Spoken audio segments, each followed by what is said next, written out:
بسم اللہ الرحمن الرحیم رب اشرح لی صدری ویسر لی امری واحلل عقدۃ من لسانی یفقہوا قولی. الحمد للہ وحدہ والصلاة والسلام علی من لا نبی بعدہ وعلى آلہ واصحابہ الذین اوفوا عہدہ. اما بعد فاعوذ باللہ من الشیطان الرجیم. بسم اللہ الرحمن الرحیم. ولو انہم اذ ظلموا انفسہم جاؤوک فاستغفروا اللہ واستغفر لهم الرسول لوجدوا اللہ توابا رحیما. صدق اللہ العظیم وصدق رسولہ النبی الکریم الامین. ان اللہ وملائکتہ یصلون علی النبی یا ایہا الذین آمنوا صلوا علیہ وسلموا تسلیما. الصلاۃ والسلام علیک یا سیدی یا رسول اللہ وعلی آلک واصحابک یا حبیب اللہ. مولاي صل وسلم دائما ابدا علی حبیبک خیر الخلق کلہم منزہ عن شریک فی محاسنہ فجوہر الحسن فیہ غیر منقاسم. یا اکرم الخلق مالی من الوذ به سواک عند حلول الحادث العممی. رب صل وسلم دائما ابدا علی حبیبک خیر الخلق کلہم. اللہ تبارک و تعالی جل جلالہ وعم نوالہ واتم برہانہ وعظم شانہ کی حمد و ثنا اور حضور سرور کائنات مفخر موجودات زینت بزم کائنات دستگیر جہاں غم گسار زماں سید سرواراں حامی بے قسم قائد المرسلین خاتم النبیین احمد مجتبی جناب محمد مصطفیٰ صلی اللہ علیہ وآلہ واصحابہ وبارک وسلم کے دربار گہر بار میں ہدیہ درود و سلام عرض کرنے کے بعد وارثان منبر و محراب ارباب فکر و دانش نہایت ہی معزز و محتشم حضرات و خواتین سامعین و ناظرین، رب ذوالجلال کے فضل اور توفیق سے ادارہ صراط مستقیم پاکستان کے زیر اہتمام فہم دین کورس میں آج ہمارا موضوع ہے ائمہ محدثین اور اہل قبور سے استمداد. میری دعا ہے خالق کائنات جل جلالہ ہم سب کو قرآن و سنت کا فہم عطا فرمائے اور قرآن و سنت کے ابلاغ و تبلیغ اور اس پر عمل کی توفیق عطا فرمائے.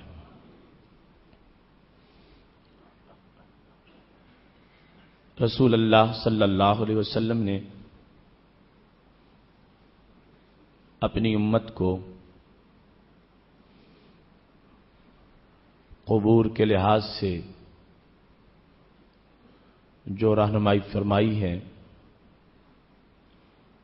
سید عالم نور مجسم شفیع معظم صلی اللہ علیہ وسلم نے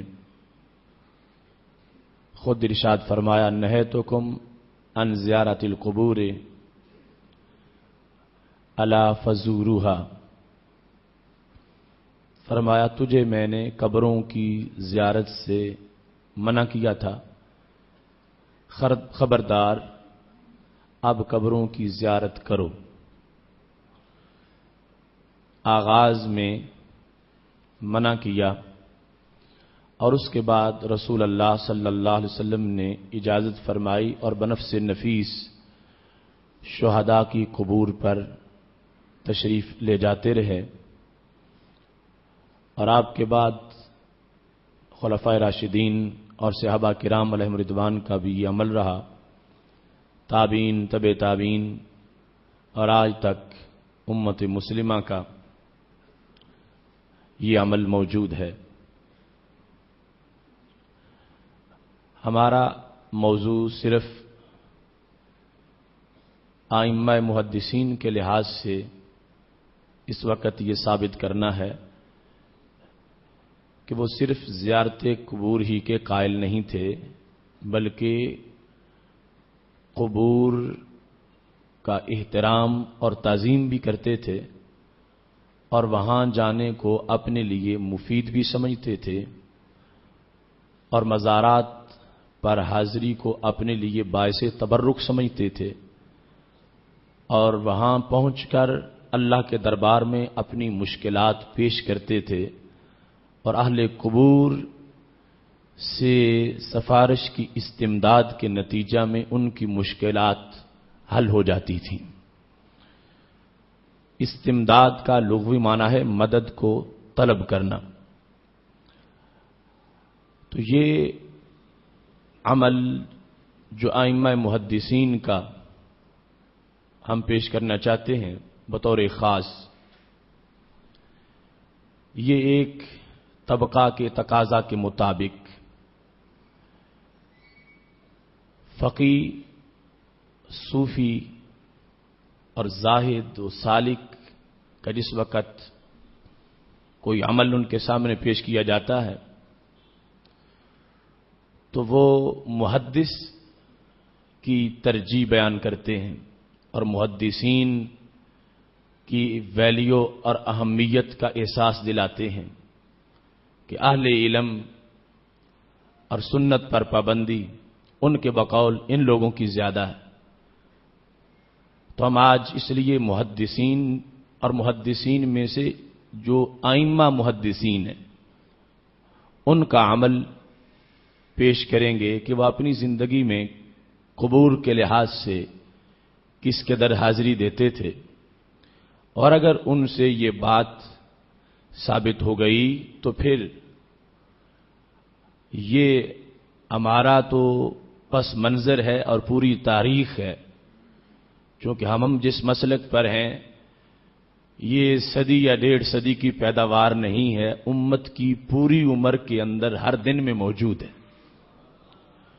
تو پھر دوسرے لوگ جو حدیث اور محدثین کا نام لیتے ہیں انہیں حدیث کی سند نبی علیہ الصلوۃ والسلام تک پہنچانے کے لیے پھر اور محدث ڈھونڈنے چاہیے کہ جن کا عقیدہ ان لوگوں کی طرح کا ہو، چونکہ جو محدث میدان عمل میں ہیں، جو بخاری کے اساتذہ ہوں یا بخاری کے تلامذہ ہوں یا خود امام بخاری ہوں، ائمہ محدثین جن کی کتابیں متداول ہیں اور جو اس امت میں علم حدیث کے لحاظ سے ایک بیس کی حیثیت رکھتے ہیں، جب وہ ہمارے عقیدے پر ہیں اور یہ عقیدہ ان لوگوں کے نزدیک معاذ اللہ شرکیہ عقیدہ کہ کسی قبر کی تعظیم کرنا، وہاں جا کے آنسو بہانا، وہاں جا کے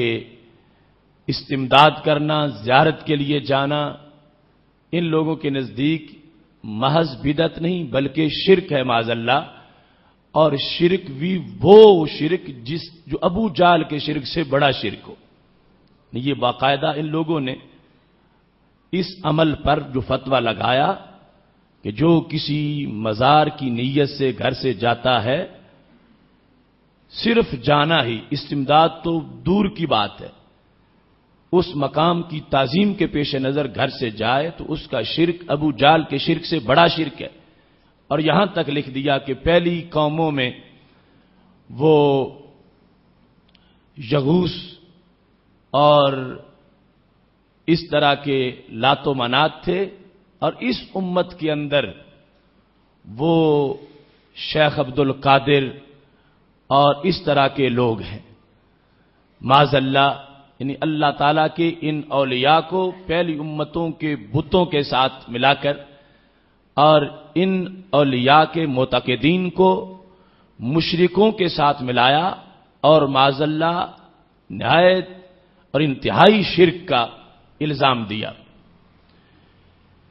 اس واسطے میں پورے وثوق اور ذمہ داری سے یہ موضوع پیش کر رہا ہوں، جو صرف یہاں ہی نہیں، اس وقت براہ راست بھی دنیا کے مختلف ممالک میں سنا جا رہا ہے، اور آئندہ انشاءاللہ اس کا جو ابلاغ ہوگا وہ ہمیشہ کے لیے ہوتا رہے گا۔ اس ظلم کے جواب میں جو صرف ہم ہی پر نہیں پوری امت پہ کیا گیا، یعنی صحابہ کا جو مذہب ہو اسے اگر شرک کہا جائے تو اس سے بڑا اور ظلم کیا ہوگا؟ تابعین کا جو مذہب ہو اس کو شرک کہا جائے تو اس سے بڑا ظلم کیا ہوگا؟ تبع تابعین کا جو مذہب ہے اس کو شرک کہا جائے تو اس سے بڑا ظلم کیا ہوگا؟ اور پھر ستم بلائے ستم یہ ہے کہ امام کعبے میں تقریر کرتے ہوئے جب پوری دنیا سے فرزندان توحید وہاں پہنچے ہوئے ہوں تو حج کے موقع پر یہ تقریر کرتا ہے کہ اکثر بلاد اسلامیہ اس وقت مشرک ہو چکے ہیں۔ میں نے اپنے کانوں سے وہ تقریر سنی، المدینہ اخبار کی، وہ میرے پاس وہ صفحہ موجود ہے جس میں وہ چھپی، لقد استحکمت هذه الرزیۃ فی کثیر من البلاد الاسلامیہ، کہ اکثر مسلمان ملک، غیر مسلموں کی بات نہیں کی اس نے، عبد الرحمن سدیس نے، مسلمان ممالک اس نے کہا کہ اکثر مشرک ہو چکے ہیں۔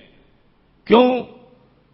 اس نے کہا کہ یہ قبروں کی زیارت کے لیے گھروں سے جاتے ہیں، یہ شرک ہے، اور اس کو من اعظم انواع شرک کہا کہ شرک کی بڑی اقسام جو ان میں سے ایک قسم یہ ہے کہ گھر سے ارادہ کر کے اللہ کے کسی نیک بندے کی قبر کی زیارت کے لیے جانا، اس کو شرک کی بڑی انواع میں سے شمار کیا۔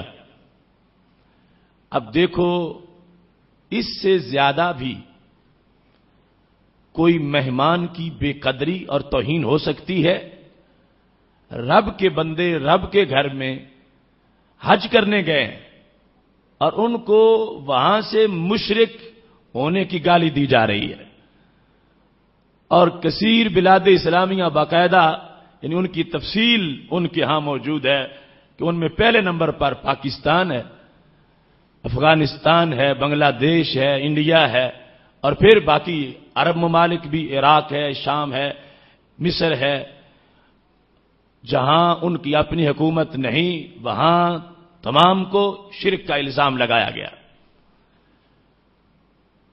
ہم اف بھی کرتے ہیں تو ہو جاتے ہیں بدنام، وہ قتل بھی کرتے ہیں تو چرچا نہیں ہوتا۔ اتنا ستم، اتنا ظلم اللہ کے مہمانوں کے ساتھ۔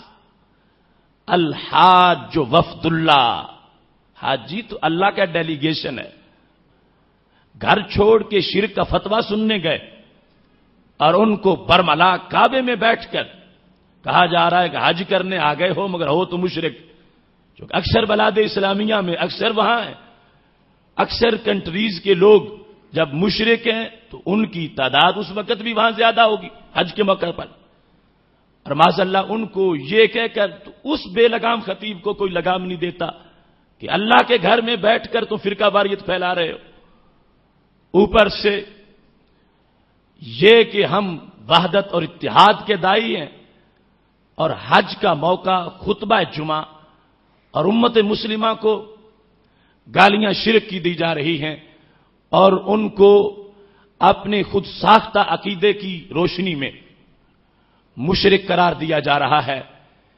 اس واسطے اس آواز کو بلند کرنا ہر افق پر لازمی ہے کہ یہ دین جو شروع سے چلا آ رہا ہے اس کو کسی حکومت کے ریالوں سے مٹایا نہیں جا سکتا اور اس حقیقت کی آواز کو دبایا نہیں جا سکتا.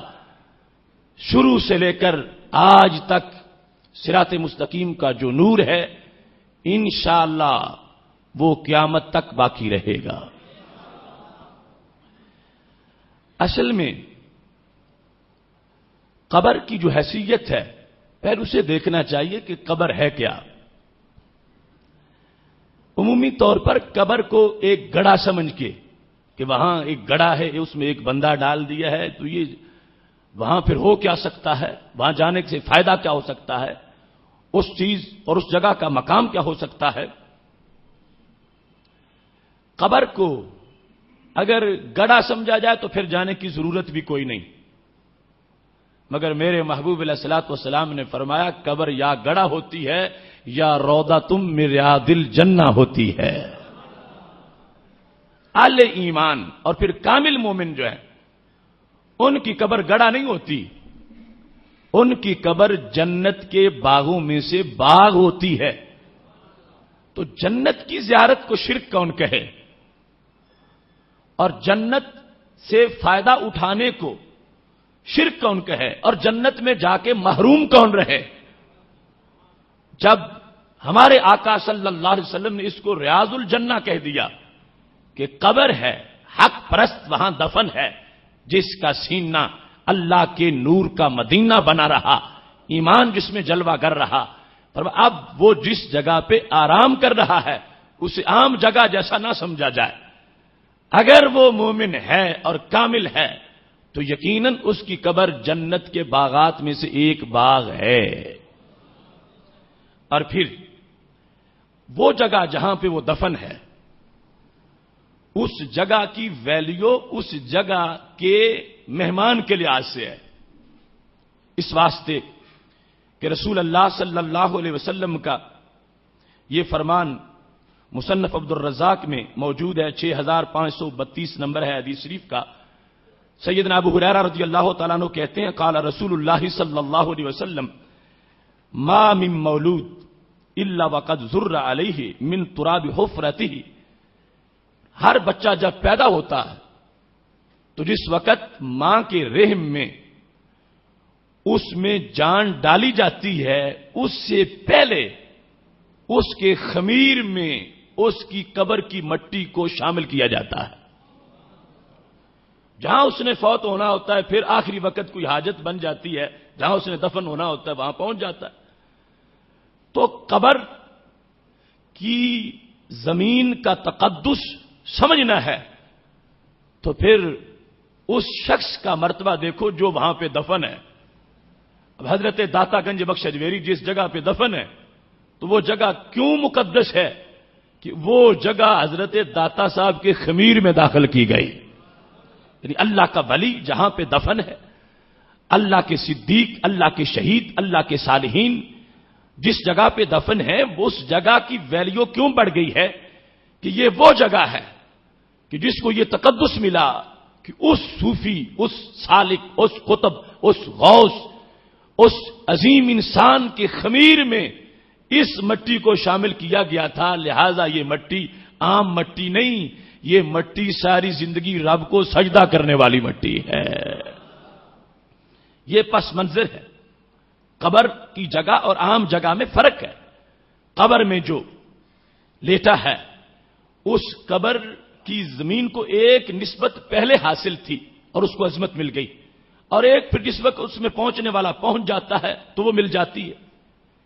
مسند امام احمد میں یہ حدیث شریف موجود ہے, مشکات کے صفحہ نمبر 142 پر ہے کہ جس وقت انسان کو قبر میں رکھا جاتا ہے اس کا امتحان ہوتا ہے. امتحان میں اللہ کے فضل سے جب وہ کامیاب ہو جاتا ہے تو رب ذوالجلال کی طرف سے آواز آتی ہے, فَيُنَادِي مُنَادٍ مِّنَ السَّمَاءِ, آسمان سے یہ آواز آتی ہے. یہ رسول اللہ صلی اللہ علیہ وسلم کا فرمان ہے. آپ فرماتے ہیں کیونکہ وہ دوسرا جہان ہے, ہمیں تو نہ آواز سنائی دیتی ہے نہ ہم اس بندے کو دیکھ سکتے ہیں جو قبر میں ہے کہ اب اس سے کیا سلوک کیا جا رہا ہے. یہ غیب دان نبی کا کام ہے کہ غیب کی باتیں ہمیں بتائی ہیں. فرمایا جس وقت قبر میں وہ روح اس کی لوٹائی جاتی ہے، اس کو بٹھایا جاتا ہے، سوالات ہو جاتے ہیں، وہ کامیاب ہو جاتا ہے. فَيُنَادِي مُنَادٍ مِّنَ السَّمَاءِ، آسمان سے آواز آتی ہے، ان صدق عبدی فَافْرِشُوهُ مِنَ الْجَنَّةِ. یہ سچے جواب میرے بندے نے دیے ہیں نا، مجھے رب کہا اور اسلام کو دین کہا اور میرے محبوب کو نبی کہا، تو اب اس کو پہلے کی طرح نہیں رہنے دینا جو چند لمحے حساب سے پہلے قبر میں گزرے تھے، اب ویسے نہیں رہے گا. فَافْرِشُوهُ مِنَ الْجَنَّةِ، قبر اس کی ہوگی فرش جنت کا ہوگا، اس میں بستر جنت کا لگے گا، نیچے جو گدا اور تکیہ ہے وہ جنت کا ہوگا. وَالْبَسُوهُ مِنَ الْجَنَّةِ، لباس بھی اس کا جنت کا ہوگا. وَافْتَحُوا لَهُ بَابًا إِلَى الْجَنَّةِ، اس کی قبر میں دروازہ جنت کا کھلے گا. یہ رسول اللہ صلی اللہ علیہ وسلم کا فرمان ہے، برزخ کا معاملہ ہے. ہمارے لیے دیکھ کر بھی ہمیں اتنا یقین نہیں ہو سکتا تھا جتنا سرکار کے فرمانے پہ ہو گیا ہے کہ واقعی انشاءاللہ ہمیں بھی ایسی قبر ملے گی. دروازہ جنت کا، لباس جنت کا، نیچے بچھونا جنت کا. یہ وجہ ہے کہ محبوب علیہ الصلوۃ والسلام کی شریعت نے واضح کیا، ایک طرف شعلے ہوں، دوسری طرف قبر ہو. انگاروں پہ قدم رکھ لو، قبر پہ نہ رکھو. کیوں؟ اس کا تقدس ہے، وہ جنت ہے دنیا کے اندر. اب یہ الفاظ محبوب علیہ الصلوۃ والسلام نے بول دیے، جس جگہ ہوائیں جنت کی ہوں اور وہ جنت کا باغ کہلائے، اس کو دیکھنے میں پھر حرج کیا ہے؟ اس کی نیت سے جانے میں پھر اعتراض کیوں ہے؟ وہاں جانے والے کو محروم کہنے کی ضرورت کیا ہے؟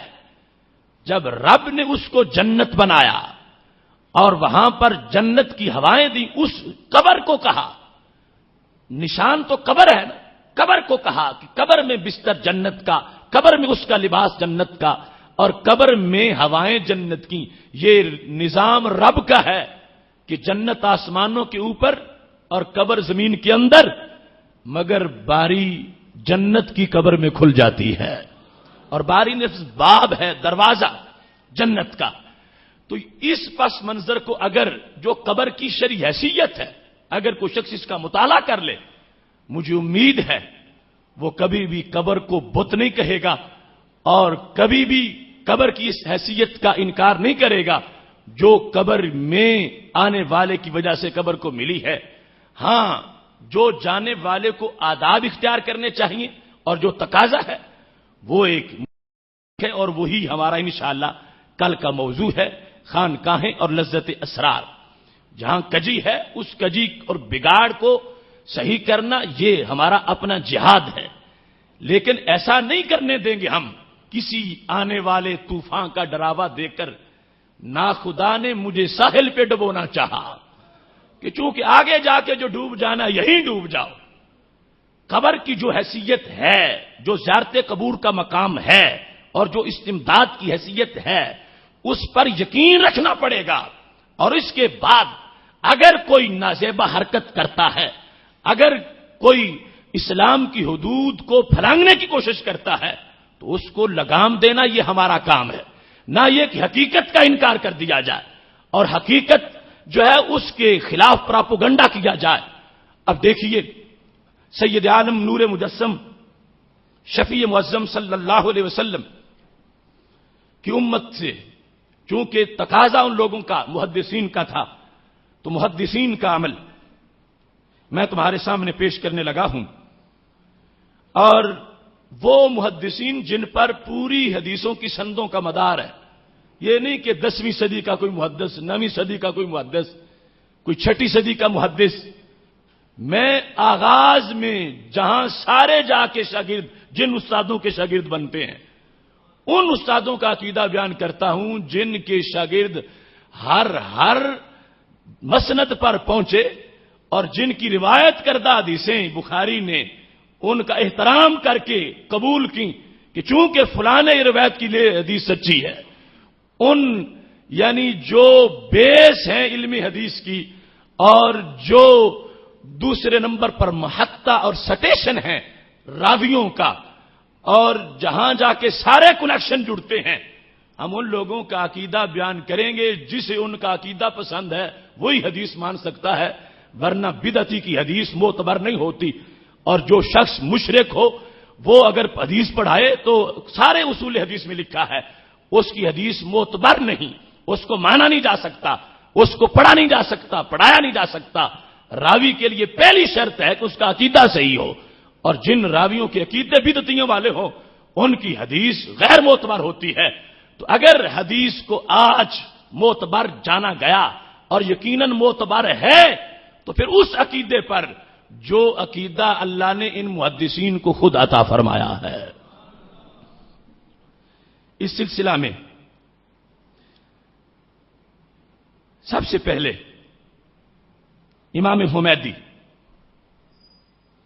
کا تذکرہ کرتا ہوں.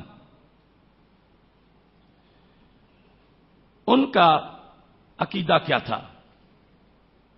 یہ وہ امام ہیں جنہوں نے علم حدیث کی بہت زیادہ خدمت کی، ساری زندگی حدیث پڑھتے پڑھاتے گزر گئی، اور یہ بخاری و مسلم سے بعد میں جو حدیث پڑھانے والے لوگ ہیں ان میں منفرد مقام ان کا ہے. 488 ہجری ان کا وصال ہے، اور انہوں نے بخاری و مسلم کو جامع کر کے جامع بین الصحیحین اس کو ترتیب دیا. اس کے علاوہ بہت زیادہ ان کی علمی خدمات ہیں. جب ان کا وصال ہو گیا ان کو بغداد شریف میں مقبرہ باب ابرز میں دفن کیا گیا. مگر حمیدی جو ہیں اس وقت کے حکمران مظفر ابن رئیس کو انہوں نے وصیت کی تھی کہ جب میرا وصال ہوگا تو تم نے میری قبر حضرت بشر حافی رحمت اللہ علیہ کے پاس بنانی ہے. حضرت بشر حافی بہت بڑے ولی ہیں. بغداد شریف میں دجلہ کے قریب جو قبرستان ہے باب العظمیہ کا حضرت امام اعظم ابو حنیفہ رحمت اللہ علیہ کے پڑوس میں وہاں ان کا مزار ہے. تو حمیدی کہنے لگے کہ مجھے تم نے بشر حافی کے قرب میں دفن کرنا ہے. اب زندہ ہوتے ہوئے اگر کسی قبر والے کے پاس جانے سے کوئی فائدہ نہ ملتا ہو اور یہ عقیدہ ہو تو مر کے جانے کی ضرورت کیا تھی؟ عظیم محدث اور محدثوں کے امام حضرت امام حمیدی رحمت اللہ علیہ، جو کہ ذہبی نے ان کا تذکرہ کرتے ہوئے سیر اعلام النبلاء میں شیخ المحدثین کا لفظ بولا کہ محدثین کے پیر، محدثین کے استاذ، شیخ المحدثین الامام القدوہ کہ جن کی اقتداء کی جاتی ہے. اور پھر ابن حزم جو ہے ان کے یہ شاگرد ہیں، اور اندلس کی زمین کا یہ ستارہ ہے علم و حکمت کا. اب وصال کے وقت، وصال سے پہلے انہوں نے وصیت کی اور اپنا عقیدہ یہ ظاہر کر دیا جس پر پہلے وہ موجود تھے کہ مجھے عام جگہ پہ دفن نہیں کرنا، مجھے حضرت بشر حافی جو ولیوں کے ولی ہیں اور صوفیوں کے صوفی ہیں جن کی ولایت کے چرچے رہے، مجھے تم نے ان کے پڑوس میں دفن کرنا ہے. تو یہ ان کا عقیدہ تھا کہ اللہ کے ولی کا پڑوس مل جائے گا تو بعد از وصال بھی قبر ٹھنڈی رہے گی. اور اس سلسلہ میں یہ کوئی انوکھی بات نہیں، یہ حدیث کا حصہ، بخاری و مسلم دونوں میں یہ حدیث شریف موجود ہے. حضرت سیدنا ابو ہریرہ رضی اللہ تعالیٰ عنہ کہتے ہیں کہ رب ذوالجلال نے حضرت ملک الموت کو بھیجا تھا حضرت موسیٰ علیہ السلام کے پاس. جب ان کی وصال کا وقت آیا، روح قبض کرنے کی بات کرنے لگے تو حضرت موسیٰ علیہ السلام نے آگے سے تھپڑ مار دیا. حضرت ملک الموت کو جب تھپڑ مارا، بخاری مسلم میں ففاقہ عین آنکھ نکال دی. اتنا زبردست تھپڑ تھا. فراجع الی ربہ، تو اسرائیل رب کے پاس گئے. فقال ارسلتنی الی عبد لا یرید الموت، رب مجھے تو نے اس بندے کی طرف بھیجا جو مرنے نہیں چاہتا، اس کا ارادہ ہی کوئی نہیں مرنے کا. اب پتا چلا نا اوروں کے پاس ملک الموت اور طرح جاتے ہیں، ورنہ کیا مجال ہے کسی کو جا کے دبوچ لیں، جان نکال لیں، تھپڑ کھانے کی ضرورت کیا تھی؟ تو باقاعدہ مشورہ کرنے لگے نا، رب نے بھیجا ہے، جان نکالنی ہے. انہوں نے آگے سے تھپڑ مارا. چل. حضرت موسیٰ علیہ السلام کا وہ تھپڑ، رب ذوالجلال کو اس پہ غصہ نہیں آیا. کون ہوتا ہے میرے فرشتے کی آنکھ نکالنے والا؟ میں بھی اس کا محاسبہ کرتا ہوں. رب ذوالجلال نے یہ جواب نہیں دیا، اور میں آنکھ میں صحیح کر دیتا ہوں، پھر چلا جا.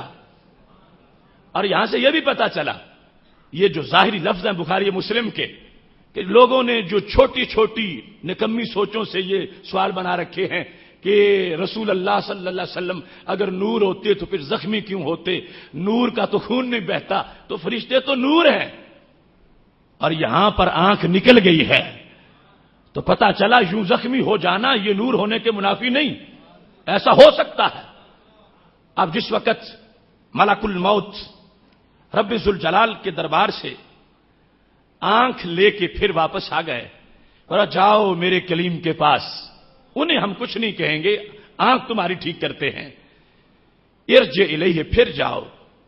وقل لہ، اور انہیں جا کے کہو، اب پہلے کی طرح بات نہیں کرنی، اب انہیں ایک چائس دو. انہیں کہو ان یادا یدہ علی متن جلد ثور فلہ بما غطت یدہ بکل شعر سنا. وہ بیل کی پیٹھ پر ہاتھ رکھیں تو کھال پر جتنے بال ان کے ہاتھ کے نیچے آئیں گے، ہر بال کے بدلے 1 سال عمر بڑھا دی جائے گی. بہت زیادہ عمر بن سکتی تھی. حضرت ملک الموت چلے گئے اور کہا کہ رب ذوالجلال نے یہ اپنی طرف سے تمہیں انعام دے دیا. مارا تھپڑ تھا، لیکن آخر اللہ کے کلیم ہے، اور کوئی اونچی آواز تو کرے ملک الموت کے سامنے. مارا تھپڑ ہے، اور ملک الموت نے بھی یہ نہیں کہا کہ آنکھ تو نکل گئی ہے، جان نکال کے جاؤں گا. انہیں پتا ہے آخر رب کے کلیم ہے، رب نے جو کہنا ہے وہ کرنا ہے. اور اللہ تعالیٰ نے مواخذہ نہیں کیا، فرمایا ٹھیک ہے کلیم کو ناراض ہم نے نہیں کرنا، ان سے یہ کہو ہاتھ رکھیں، بیل کی پشت پر جتنے بال نیچے آئیں گے اتنے سال عمر بڑھا دی جائے گی. یہ پیشکش آ کے حضرت موسیٰ علیہ السلام کو حضرت ملک الموت نے کر دی. تو آپ نے فرمایا جب یہ سال گزر جائیں گے، اے رب ثم مہ، پھر کیا ہوگا؟ اتنے سال جب مزید گزر گئے تو پھر کیا ہوگا؟ قال ثم الموت، کلیم پھر موت ہے. کہنے لگے فالآن، پھر ان سالوں کی کوئی ضرورت نہیں مجھے، ابھی میری جان نکالو. اس میں جس وقت انہوں نے اجازت دے دی کہ میری جان نکال لی جائے، ایسے انبیاء کا اپنا سٹیٹس ہے. فرشتے اجازت مانگتے ہیں، پوچھتے ہیں، اجازت ملتی ہے، روح نکالتے ہیں. عام لوگوں کی طرح تو آ کے دبوچ نہیں لیتے. اب فسال اللہ ان یدنیہ من الارض المقدسہ رمیۃ حجر، رب مرنے کو تیار ہوں، روح نکل جائے. چونکہ انبیاء کی وہ لمحہ کی ایک موت ہوتی ہے، جہان بدلتا ہے، برزخ میں پہنچتے. لیکن کہنے لگے ایک میری حاجت ہے میرے اللہ، میں دعا کرتا ہوں کہ مجھے اس جگہ پہ موت نہ آئے. این یدنیہ من الارض المقدسہ، مجھے بیت المقدس کے قریب کیا جائے. رمیۃ حجر، اتنا ہو جاؤں کہ درمیان میں اتنا ہی فاصلہ ہو جتنا پتھر پھینکنے کا فاصلہ ہوتا ہے. تو حضرت موسیٰ علیہ السلام جو خود نبی ہیں، وہ قبر وہ ڈھونڈنا چاہتے ہیں جہاں اللہ کے دیگر انبیاء کے مزارات موجود ہیں. مجھے ارض مقدسہ کے قریب کیا جائے، وہاں پر میری قبر ہو. تو اس سے پتا چلتا ہے اس حدیث بخاری و مسلم سے کہ واقعی قبر کے لیے یہ وصیت کرنا کہ فلاں ولی کے پاس ہو، اس کا پیچھے اصل موجود ہے، سبب موجود ہے. اور یہ حضرت موسیٰ علیہ السلام بھی واضح کر رہے تھے کہ وہ مسجد اقصی اور اس کا جو الذی بارکنا حولہ قرآن میں آتا ہے کہ ہم نے اس کی ارد گرد کو برکتیں دی ہیں جہاں پر انبیاء کرام علیہ السلام کے مزارات ہیں، تو یہ اس تقدس اور تبرک کے پیش نظر چاہتے ہیں میرا ڈیرا بھی وہاں لگے جہاں رحمتوں نے پہلے ہی ڈیرا لگا رکھا ہے۔ ایسے ہی سید عالم نور مجسم شفیع معظم صلی اللہ علیہ وسلم کا فرمان تذکرہ میں موجود ہے، قرطبی نے اس کو روایت کیا ہے۔ محبوب علیہ الصلوۃ والسلام فرماتے ہیں ادفنوا موتاکم وسط قوم صالحین، اپنے فوت شدگان کو نیکوں کے درمیان میں دفن کیا کرو، نیکوں کے پاس۔ اب اس حدیث کی سند اور اس کا مضمون اس سے موجد ہے جو ابھی میں بخاری سے پیش کر رہا ہوں۔ اب اس میں کیا کہا کہ صالحین کے وسط میں سبب کیا ہے؟ فرما ان المیت یتعزا بالجار السوء، برے پڑوس سے میت کو تکلیف ہوتی ہے۔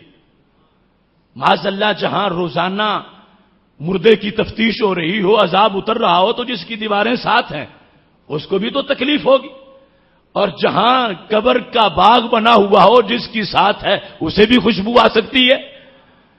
اپنے مردوں کو، فوت شدگان کو فرمایا برے پڑوس سے بچاؤ۔ لوگ کہتے ہیں نا کہ تیرے ساتھ تو کسی کی قبر بھی نہیں ہونی چاہیے، تو اس کا پیچھے ایک سبب ہے۔ یہ حدیث میں، اور جو حدیث صحیح میں ادھر سے پیش کر چکا ہوں آپ کے سامنے، اور یہ معید اس سے کہ سید عالم نور مجسم شفیع معظم صلی اللہ علیہ وسلم نے فرمایا کہ جارے سو سے نقصان ہوتا ہے برے پڑوس سے، تو پھر اچھے پڑوس سے فائدہ ہوتا ہے۔ تو جن کی قبریں فوت شدگان کو بھی فائدہ پہنچائیں، ان کی قبروں کا زندوں کے لیے کتنا فائدہ ہوگا۔ اب ایک جاہل کی بات نہیں، ایک متوہم کی بات نہیں، ایک اوجھٹ انسان کی بات نہیں، میں شیخ المحدثین کا عمل پیش کر رہا ہوں، جن کے سینے سے ہزاروں تک حدیث پہنچی، اور وہ حدیث کے امام حمیدی نصیحت اور وصیت کر کے گئے کہ مجھے اگر حدیث کا اگرچہ میں امام بڑا ہوں مگر ولی بشر حافی بڑے تھے، تو مجھے تم نے ان کی قبر کے پاس دفن کرنا ہے، فوت شدہ ہو جاؤں گا پھر بھی ان کا فیض مجھے ملے گا، یہ وصیت کی، فوت ہو گئے۔ مگر وہ رسا نے کوئی دھیان نہ کیا اور ان کو باب ابرز میں دفن کر دیا گیا۔ جب باب ابرز میں دفن ہوئے، اس کے بعد 2 سال گزر گئے اور یہ اسی حکمران کو خواب میں ملے۔ شہداء زندہ ہیں، آپ نے وہ لیکچر سنا، اس میں صحابہ کرام علیہم رضوان کی زندگیوں اور اس طرح خواب میں ملاقات کا تذکرہ سند صحیح سے میں نے بیان کیا۔ اب یہ صحابی نہیں، یہ تو 488 ہجری میں فوت ہوئے، اور یہ بھی نہیں کہ انہوں نے بریلی شریف سے سند لی ہو اور عقیدہ امام احمد رضا کے پاس پڑھا ہو۔ 488 ہجری کا وہ سرزمین اندلس کا علم کا ستارہ جو بغداد شریف میں آ کر لوگوں کا استاذ قرار پایا، وہ حضرت امام حمیدی رحمت اللہ علیہ وصیت کر گئے کہ دفن مجھے بشر حافی کے پاس کیا جائے، لیکن جب وصیت پہ عمل نہ ہوا 2 سال تو صبر کر لیا، آئے اسی کے خواب میں جس کو وصیت کی تھی اور اسے کہا کہ تم نے میری وصیت پوری نہیں کی۔ فرآہ بعد مدت فی النوم یعاتبہ، اب غصے میں تھے خواب کے اندر جب آئے اس بادشاہ کے پاس، عتاب کیا کہ تجھے میں نے کہا تھا، تم نے مجھے دور دفن کیا، مجھے نکالو، مجھے بشر حافی کے قدموں میں دفن کرو۔ اب جس وقت خواب آیا مظفر ابن رئیس کو، پھر دوبارہ قبر سے ان کو نکالا گیا۔ ثم انہم نکالوہ بعد سنتین، الا قبر باب حرب، باب ابرز کے قبرستان سے نکال کر باب حرب کے قبرستان میں لے گئے. فدوفنا اندا بشر الحافی، بشر حافی کے پاس 2 سال بعد ان کو دفن کیا گیا، اور انہوں نے اپنے زور بازو سے کروایا. وہ تو بھول گئے تھے، اطاعت کیا کہ تم نے وصیت پہ عمل نہیں کیا. حافظ ابن عساکر کہتے ہیں جس وقت ان کا بدن نکالا گیا تو اس وقت 491 ہجری تھی. 491 یعنی 488 میں وصال ہوا تھا.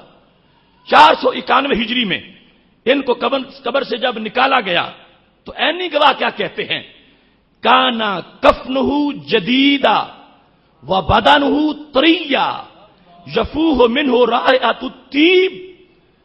کفن نیا تھا، بدن تازہ تھا اور خوشبو آ رہی تھی. ایسے عقیدے والوں کی ایسی ہی شان ہوتی ہے. یہ خبر تھی کہ بشر حافی کے قدموں میں برکت ملے گی، مشکل حل ہوگی. اور پھر بھی کوئی معمولی درجے کا انسان تو نہیں وہ، جن کے بدن نے یہ بتایا کہ بشر حافی کے قدموں سے دور رہ کر پھر بھی اتنی ویلیو تو ہے.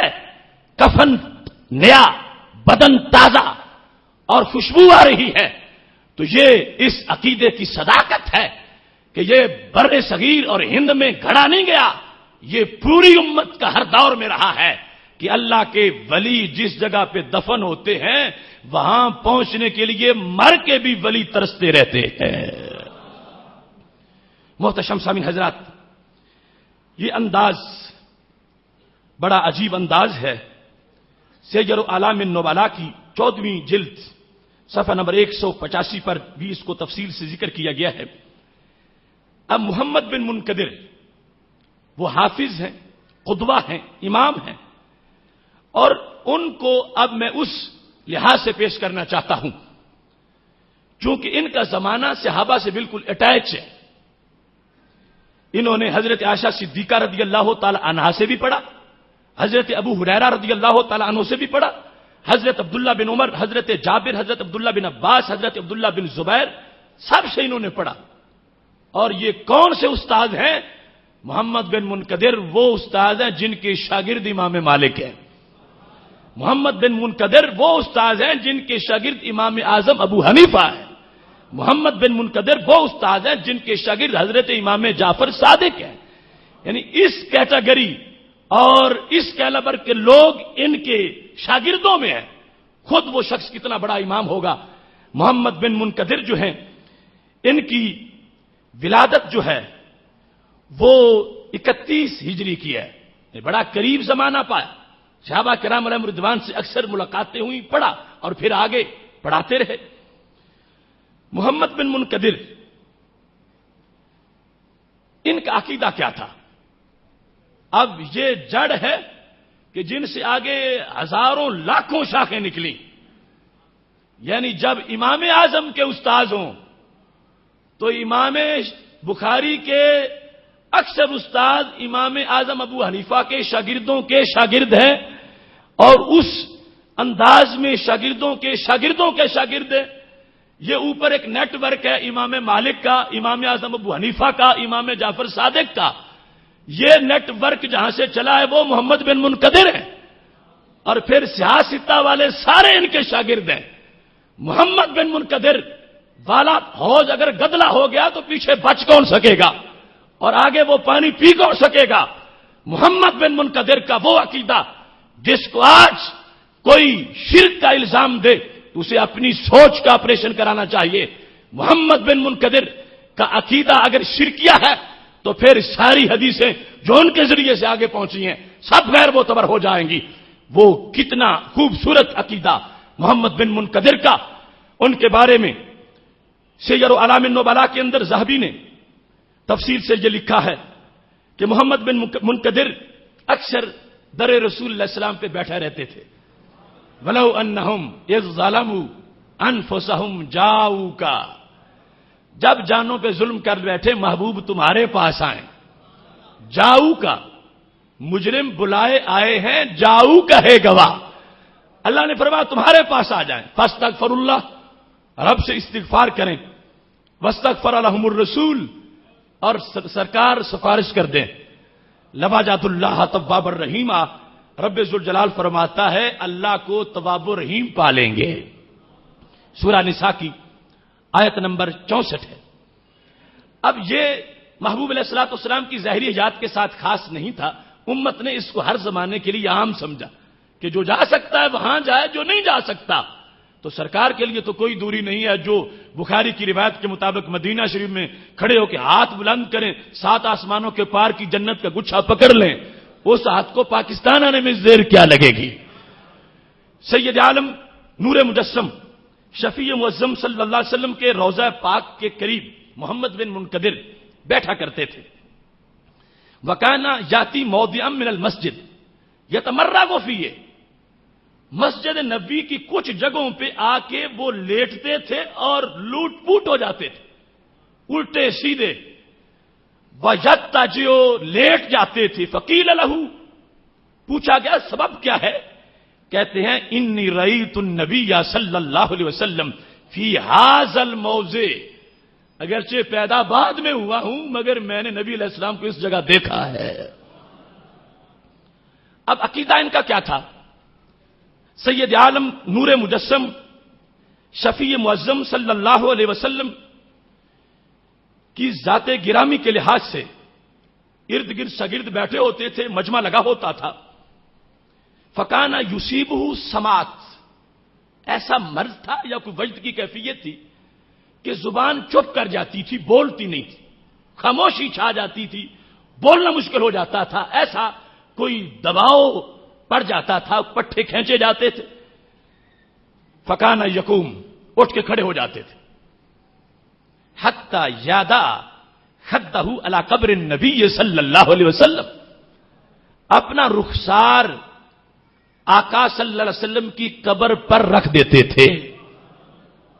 کتنا اچھا زمانہ تھا کہ وہاں کوئی ایسا دھتورا نہیں کھڑا تھا جو محمد بن منقدر کو مارتا کہ سجدہ کر رہے ہو، اور قبر مبارک اس وقت ابھی ننگی تھی۔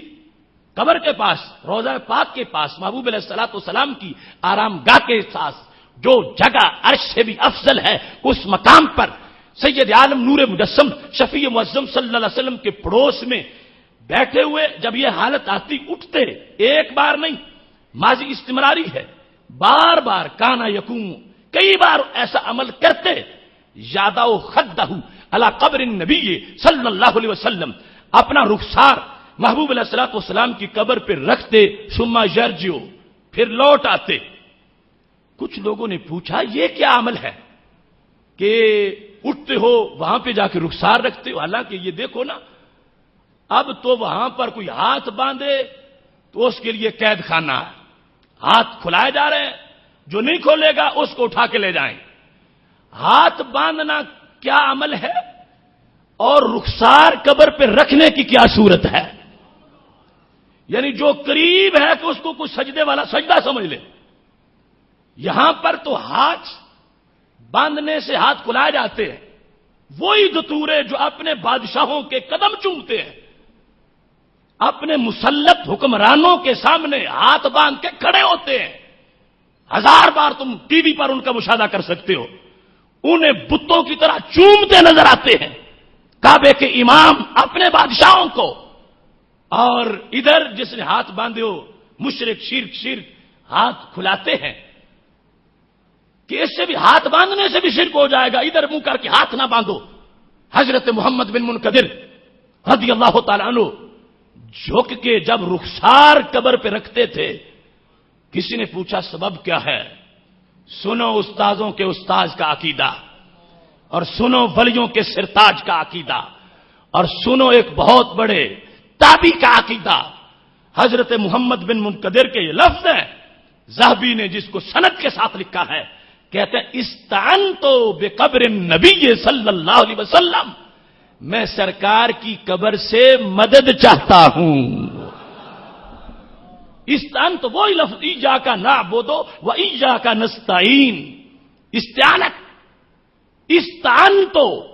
استعنتو بقبر النبی صلی اللہ علیہ وسلم، میں نے رخسار عبادت کرنے کے لیے نہیں رکھا، میں نے رخسار محبوب علیہ الصلوۃ والسلام کی قبر مبارک سے مدد چاہنے کے لیے رکھا ہے۔ اور یہ بات ذہن میں رہے، یہ امام ہے، ان کا انداز اور احتیاط ان کو پتہ ہے۔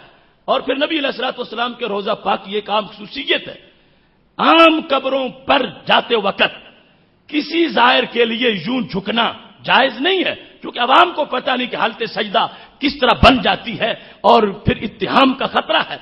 وہ انداز کل انشاءاللہ ہم بیان کریں گے کہ بالکل سیدھا کھڑا ہو کر سائیڈ پہ فاتحہ پڑھے، لیکن جس کو پتہ ہے یہ امام محبوب علیہ الصلوۃ والسلام کی قبر مبارک چونکہ ننگی ہے، سرکار کی قبر کی مٹی کے ساتھ چہرہ لگانا یہ موقع میسر ہے اور وہاں لگایا ہے اور لوگوں کو بتایا ہے۔ کیا کیا؟ استعنتو بقبر النبی صلی اللہ علیہ وسلم، میں نے نبی علیہ السلام کی قبر سے مدد چاہی ہے، قبر کا لفظ ہے استعنتو بقبر النبی صلی اللہ علیہ وسلم۔ اب انہیں یاد نہیں تھا کہ اللہ کا فرمان ہے ایاک نعبد و ایاک نستعین؟ کیا محمد بن منقدر اس فاتحہ کے بغیر نماز پڑھتے تھے؟ کیا محمد بن منقدر کو یہ آیت نہیں آتی تھی؟ محمد بن منقدر کو پتہ نہیں تھا؟ آتی تھی اور یقیناً آتی تھی اور پھر بھی کرتے تھے۔ تو ایسے شخص کو امام مالک جب استاد بنا رہے تھے تو خیال نہ آیا کہ میں کہیں مشرک سے تو نہیں پڑھ رہا؟ حضرت امام اعظم ابو حنیفہ رحمۃ اللہ علیہ کو خیال نہ آیا؟ وہ سینکڑوں وہ لوگ جن کے آگے ہزاروں شاگرد ہیں، انہوں نے اس امام سے پڑھا، اور اس امام کا عقیدہ یہ اتنا واضح عقیدہ ہے اور اللہ کا فضل ہے۔ ہمیں اپنے عقیدے کی تاریخ بیان کرتے ہوئے شرم نہیں آتی کہ ہم کہیں کہ فلاں شہر پہ جا کے رک جائے، سیدھا مدینہ شریف جانے والا ہے۔ اس کے بعد تہذیب التہذیب جلد نمبر 7 صفحہ نمبر 388، تذکرۃ الحفاظ جلد نمبر 2 صفحہ نمبر 86، حافظ ابن حجر اسقلانی نے اپنی تہذیب التہذیب کے اندر لکھا ہے، کہتے ہیں خرجنا سمیتو قال الحاکم سمیتو ابا بکر محمد بن معمل بن حسن بن عیسیٰ یقول خرجنا مع امام اہل الحدیث ابی بکر بن خزیمہ و عدیلہ ابی علی الثقفی مع جماعت من مشائخنا۔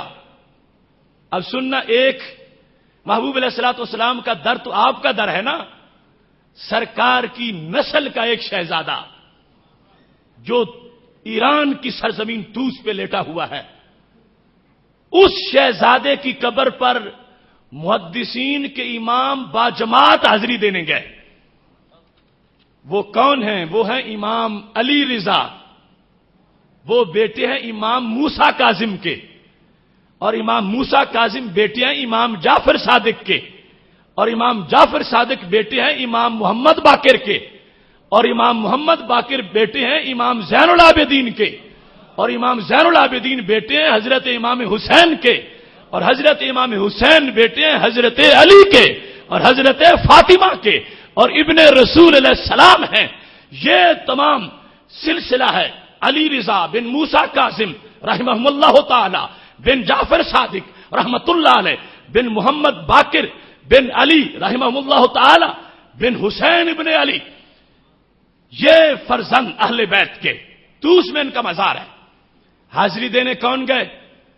سند یہ اصول حدیث اسماء الرجال کی کتاب ہے تہذیب التہذیب، اور ابن حجر اسقلانی جو شارحین بخاری میں سے ان کا بیان، اور جو وفد ڈیلیگیشن میں لوگ شامل تھے نام پڑھو تو سینہ ٹھنڈا ہو جائے۔ کون کون تھے؟ سارے اس وفد میں پہلے جو راوی ہیں جو وفد میں سے آگے روایت کر رہے تھے، جن کو سنا حاکم نے، وہ راوی کون ہے؟ محمد بن معمل۔ محمد بن معمل نیشا پور کے تھے، 399 ہجری ان کی وفات ہے، اور ان کا علم حدیث کے لیے اتنا بڑا کردار ہے، بنا دارا للمحدثین، انہوں نے باقاعدہ ایک بہت بڑا مرکز بنایا جہاں محدثین کو بلا کے رکھا اور اپنی طرف سے ان کے وظیفے بھی مقرر کیے کہ حدیث پڑھو، حدیث پڑھاؤ اور حدیث آگے پھیلاؤ، اور خود بہت بڑے محدث تھے۔ یہ محمد بن معمل جن کا تذکرہ سیر کی 12ویں جلد صفحہ نمبر 200 پر ہے، یہ راوی ہیں اور کہتے ہیں خرجنا، ہم نکلے، ما امام اہل الحدیث، اہل حدیث کے امام کے ساتھ۔ اب اہل حدیث سے مراد ریڑھی لگانے والا نہیں، یعنی ہم سارے ہیں ماہرین حدیث اور ایک ہمارا بھی امام ہے، تو یہ ہیں یعنی حدیث کے سارے استاد، ہم مل کر نکلے۔ کس کی قیادت میں؟ کہتے ہیں امام اہل حدیث ابو بکر بن خزیمہ کے ساتھ۔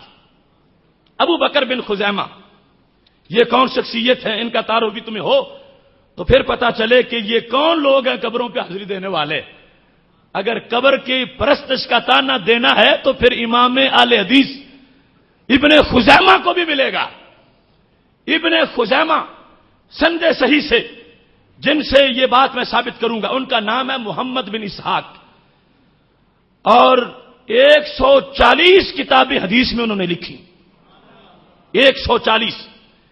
ان کو حافظ الحدیث بھی کہا جاتا ہے، ان کو حدیث میں حجت بھی کہا جاتا ہے، ان کو امام الائمہ بھی کہا جاتا ہے۔ یہ سارے ان کے وصف اس زمانے کی کتابوں میں لوگوں نے لکھے۔ یہ وہ استاد ہیں کہ ڈائریکٹ امام بخاری ان کے شاگرد ہیں۔ امام بخاری کے استاد کا عقیدہ، چونکہ ہم نے اس وقت صوفیوں کا عقیدہ نہیں چھیڑا، وہ کہتے ہیں یہ صوفی ہیں، ہمیں کوئی شیخ الحدیث دو، محدث دو، اس واسطے ہم چن چن کے محدثین کے عقیدے بیان کر رہے ہیں۔ ابن خزیمہ جو ہیں 223 ہجری میں ان کی ولادت ہے، 223، اور 311 میں ان کا وصال ہے۔ ابن خزیمہ یہ وہ انسان ہے کہ سیر میں لکھا ہے کہ نیشا پور کے لوگوں کا عقیدہ تھا، قال ابو عثمان ان اللہ لا يدفع البلاء عن اہل هذه المدینہ لمکان ابی بکر محمد بن اسحاق۔ ابو عثمان کہتے تھے کہ رب ذوالجلال نے ہمارے شہر کی ساری مصیبتیں جس نام پر ٹالی ہیں وہ ابن خزیمہ کا نام ہے۔ اتنا پائے کا ولی، اس طرح یہ لفظ ہے اہل حدیث ہم جو کہتے ہیں کہ یہ شعبے کا نام ہے، عقیدہ کا نام نہیں، عقیدہ سنی ہے اور شعبہ حدیث پڑھانا ہے۔ امام اہل حدیث محمد بن اسحاق، چونکہ ورنہ جو آج کا یہ نام استعمال کرتے ہیں ان کے ہاں تو یہ عقیدہ نہیں پایا جا سکتا، وہ تو یہ کہتے ہیں اللہ کا نبی بھی کچھ نہیں دے سکتا، ابن خزیمہ کیا دے سکے گا؟ اور یہاں پر عقیدہ لوگ بیان کرتے ہیں کہ ابن خزیمہ کون ہے؟ ان اللہ لا يدفع البلاء عن هذه المدینہ لمکان ابی بکر محمد بن اسحاق ابن خزیمہ۔ فرمایا محمد بن اسحاق کے چہرے اور ان کے منہ کی ساری قدر ہے کہ اللہ نے ہمارے شہر کو مصیبتوں سے بچا رکھا ہے۔ یہ ہے محمد بن خزیمہ جن کی قیادت میں دوسرے محدثین چلے ہیں۔ کدھر؟ کعبے کی طرف نہیں، مسجد اقصی کی طرف بھی نہیں، چلے کدھر ہیں؟ چلے ہیں نبی علیہ السلام کے گلشن کے ایک پھول کی قبر کی زیارت کے لیے۔ ان کو وہ حدیث جہاز نہ تھی، لا تشد الرحال، کہ کجاوے نہ باندھنا مگر سوائے 3 مساجد کے۔ ابھی اس حدیث کو میں آخر میں ٹائم مل گیا تو بیان کرتا ہوں۔ اب امام اہل حدیث ہو اور یہ حدیث نہ آتی ہو جو آج کے گمراہ لوگ ان مزارات پر جانے کے خلاف پیش کرتے ہیں کہ صرف 3 جگہ جا سکتے ہو، باقی کہیں کا سفر حرام ہے۔ ان سارے محدثین کو یہ حدیث یاد تھی، مگر اس کا معنی بھی تھا، وہ مفہوم پہ واردات کرنے والے نہیں تھے۔ اب جس وقت کہتے ہیں عدیل ہی ابی علی سقفی ما جماعت من مشائخنا، ابو علی سقفی بھی ساتھ تھے، اور ابو علی سقفی جو ہیں ان کی ولادت 244 ہجری کی ہے، وفات 328 ہجری کی ہے۔ ما جماعت من مشائخنا، محمد بن معمل کہتے ہیں کہ پوری جماعت تھی مشائخ کی، جہلوں کی نہیں. اور مشائخ سے مراد بھی آج کی عرف کا مشائخ نہیں جن پر بعض پر مشائخ کی تعریف سے سچی نہیں آتی. مشائخ سے مراد وہ ہے کہ جن کے علمی قد کی کوئی پیمائش نہیں کر سکتا، وہ سارے قرآن و سنت، فقہ، حدیث کے اور تصوف کے سمندر، سارے امام اہل حدیث ابن خزیمہ کی قیادت میں قافلہ چلا ہے اللہ کے ولی کے در کی زیارت کے لیے. میں پوچھتا ہوں اس کعبے کی فضا میں بیٹھ کر امت پر شرک کے فتوے لگانے والے اس خطیب سے اگر یہ گالی تم آج کے بلاد اسلامیہ کی اکثریت کو دو گے تو اس پوری امت کا کیا بنے گا؟ جو بل جماعت ایک قبر کی زیارت کے لیے جا رہے ہیں اور جو کچھ جا کے کریں گے وہ میں بھی بتاتا ہوں. ان کے نزدیک نیت زیارت سے جانا شرک اور ابو جہل سے بڑا شرک، اور جہاں جائیں وہ کیا بن جائیں، وہ یغوث بن جائے، وہ نصر بن جائے، وہ بت ہوں. یہ ان کا گھڑا ہوا عقیدہ، اور ادھر پوری امت کے یہ محدثین اور مبارک والے حق تمہیں، ہمیں اپنا نسب بدلنے کی ضرورت نہیں پڑے گی. اور یہ اگر حدیث لینی ہے تو اپنے کو نئے منڈ تلاش کریں، پہلے ستون سارے ہمارے عقیدے پر ہیں. نیا کوئی محدث اپنا ڈھونڈے. اس امت کا کاشانہ ہے حدیث، جن ستونوں پر ہے. ان کا عقیدہ وہی تھا جس عقیدے کو بریلی میں امام احمد رضا نے پڑھایا ہے. اب دیکھو سند کے ساتھ تمہارے سامنے اس کو پیش کر رہا ہوں. محمد بن معمل کہتے ہیں یہ سارے جس وقت نکلے وہم ازدا کا متوافرون، فرماتے ہیں وارے نہارے تھے اس وقت مشائخ تھے کافی، کیونکہ انحطاط آہستہ آہستہ آتا گیا کہ بہت زیادہ مشائخ ہی مشائخ تھے اور ہم سارے چل پڑے. چلے کدھر؟ الی زیارت قبر علی رضا بن موسیٰ کاظم بیتوس. سفر حرم کا نہیں تھا، سفر توس کا تھا. توس کی امام علی رضا بن موسیٰ کاظم رحمت اللہ علیہما، ان کے قبر کی زیارت کے لیے ہم گئے، بل جماعت گئے، محدثین گئے، مشائخ گئے، سارے گئے. اور ایک بھول جاتا، دو بھول جاتے، وہ سارے بھول گئے تھے. نہیں، بھول نہیں گئے تھے، وہ اصول پہ جا رہے تھے. بھول نہیں، یہ اصول تھا. جس وقت یہ پہنچے، اب محمد بن معمل کی گواہی سنو. فرائی تو من تعظیم ہی یعنی ابن خزیمہ لتلک البکا وتواضعہ لہا وتضرعہ عندہا ما تحیرنا. فرمایا تین کام میں نے اپنے امام کے اس قبر پہ جو دیکھے، امام علی رضا کی قبر پر ابن خزیمہ کے جو تین کام میں نے دیکھے، میں حیرت میں گم ہو گیا. پہلا کام کیا تھا؟ من تعظیم ہی، انہوں نے قبر کی تعظیم کی.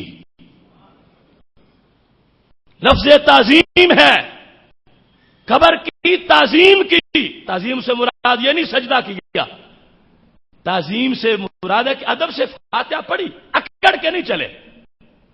تعظیم کا لفظ ہے، تعظیم کا. تو وہ جو در رسول اللہ السلام پہ ہاتھ کھلاتے ہیں کہ یہ تعظیم کا انداز ہے، اور ہاتھ کھول دو کیونکہ یہاں اکڑنے کا انداز ہے. معاذ اللہ، سرکار کی دہلیز پہ ہاتھ اس لیے کھلائیں کہ شرک ہو جائے. ہاتھ کھولو ورنہ شرک ہو جائے گا. تو امام ابن خزیمہ محبوب علیہ السلام کے ایک بچے کے دربار پر تعظیم کر کے بتا رہے تھے کہ ان قبروں تعظیم سے شرک نہیں ہوتا، شرک کی جڑیں کٹ جاتی ہے. لفظ تعظیم. دوسرے نمبر پر کیا ہے؟ تواضع.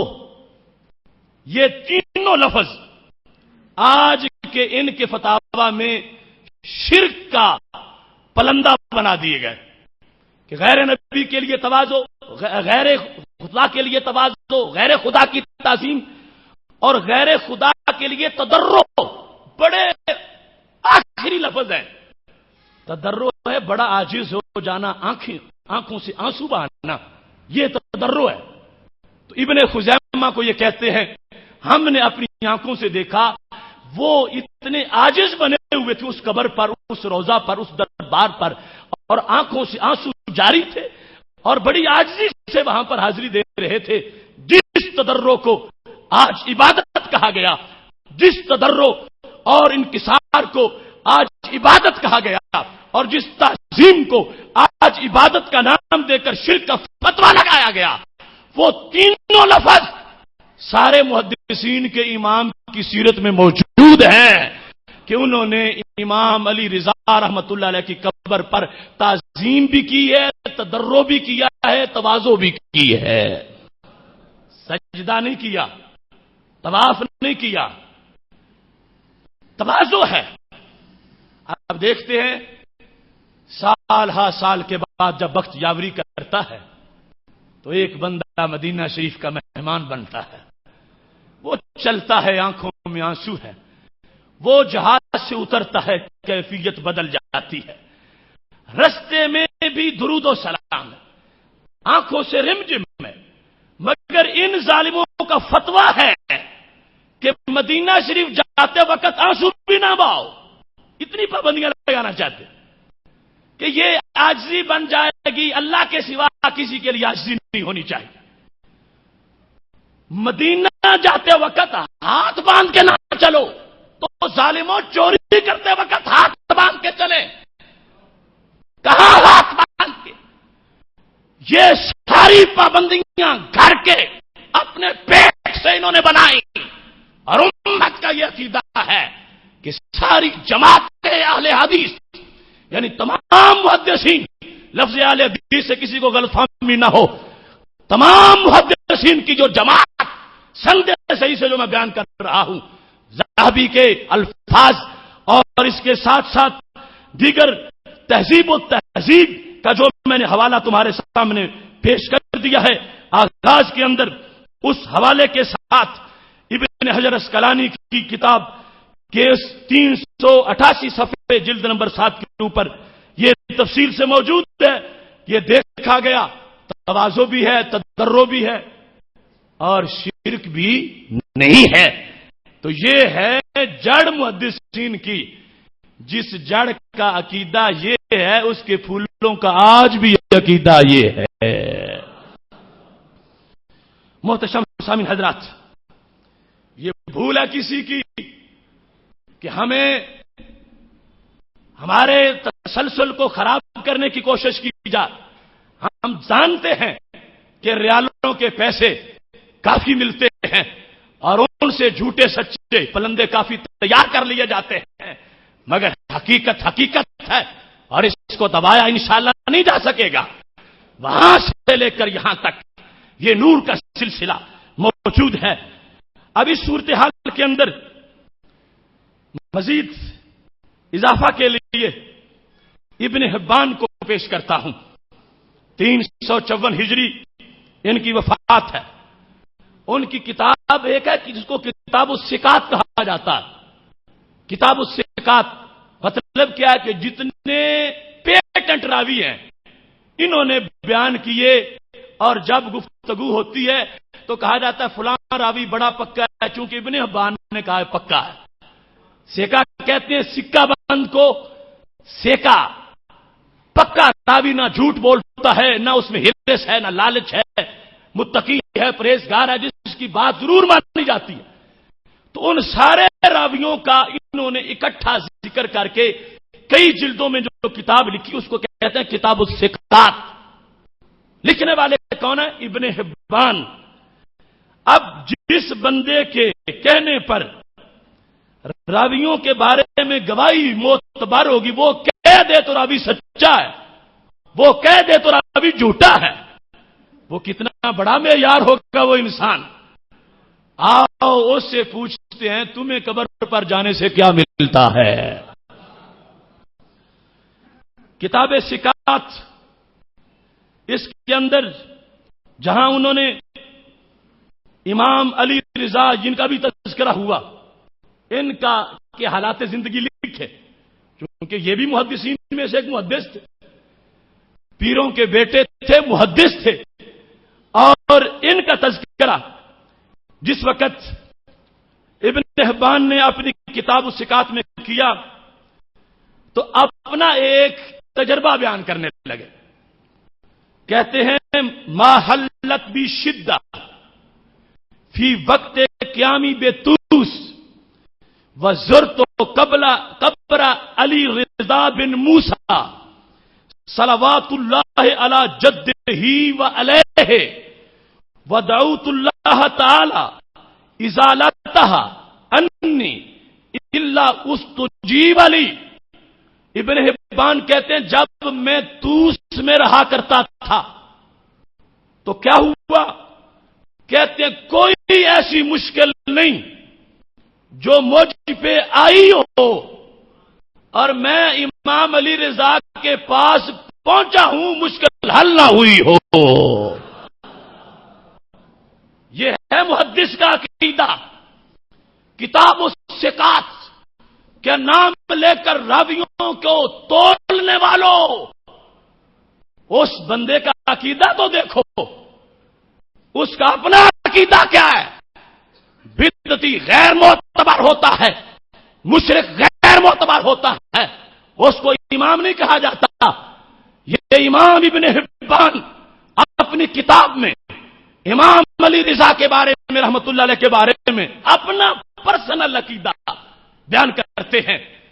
ما حلت بی شدہ، کوئی مشکل مجھ پہ نہیں آئی، فی وقت مقامی بطوس، جب میں طوس میں ہوتا تھا، وزرت قبر علی رضا، قبر علی رضا بن موسیٰ، کہ مشکل آئی ہو میں نے زیارت کی ہو اور مشکل نہ ٹلی ہو، ایک بار بھی ایسا نہیں ہوا۔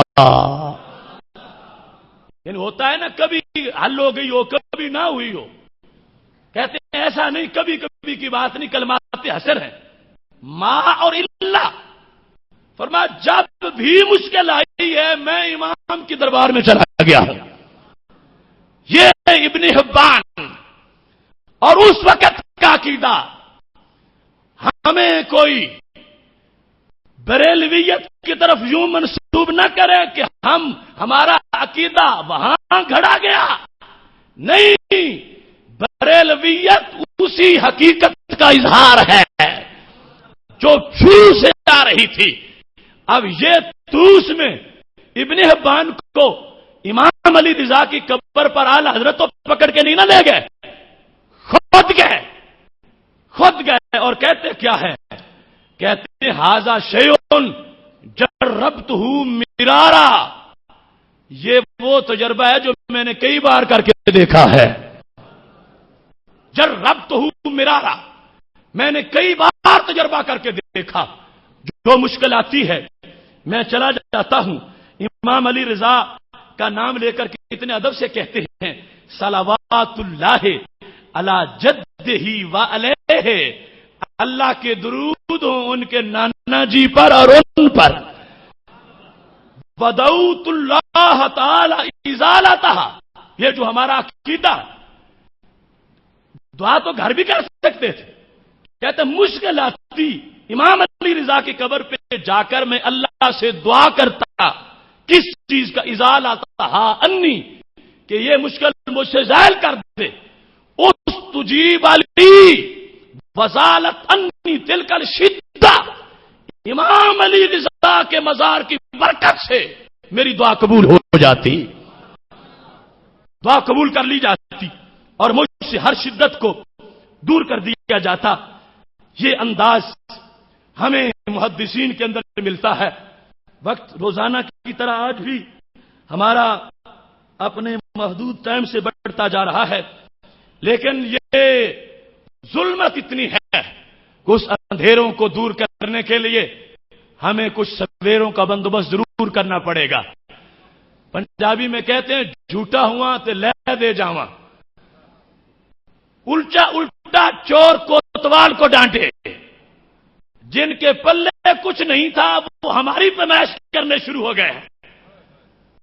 ہم تاریخ والے، ہم اسلاف والے، ہم صحابہ کے عقیدے والے اور ہم تابعین کے عقیدے والے. اور یہ نہیں کہ جنگل میں مور ناچا کس نے دیکھا. بین الاقوامی فورم پر اس بات کو اٹل حقیقت سے اللہ کے فضل سے ہر وقت ثابت کرنے کو تیار ہوں کہ یہ داتا کے دربار پہ جانے والے گھڑا ہوا عقیدہ نہیں، صحابہ سے بالواسطہ پڑا ہوا عقیدہ رکھتے ہیں. یہ حوالہ جات کس انداز کے ہیں؟ اب سنو، استمداد ہوئی یا نہ ہوئی؟ بول کے کہہ دو. کس نے مدد چاہی؟ ابن حبان نے. کیوں؟ ویسے تو جہاں ہوتے وہیں دعا مانگتے. کیا ضرورت تھی امام علی رضا رحمت اللہ علیہ کے دربار پہ جانے کی؟ گئے ہیں اور پھر یہ کہتے ہیں جرب تو مرارا. بار بار تجربہ سے ثابت ہو چکا ہے کہ یہ جنت والے جنت میں جو بیٹھے ہیں ان کے پاس جائیں تو رب اچھی سن لیتا ہے. اتنے حوالہ جات ہیں، اتنے حوالہ جات ہیں. امام موفق بن احمد مکی نے کہا وہ امام شافعی، وہ واحد سید امام فقہ کے اور سید امام حدیث کے، وہ امام شافعی جو ائمہ اربعہ میں سے سید بھی ہیں اور پھر فقیہ ہونے کے ساتھ ساتھ دیگر اماموں کی طرح محدث بھی ہیں. ان کا عقیدہ امام موفق نے مناقب امام ابی حنیفہ کے صفحہ نمبر 199 پہ لکھا.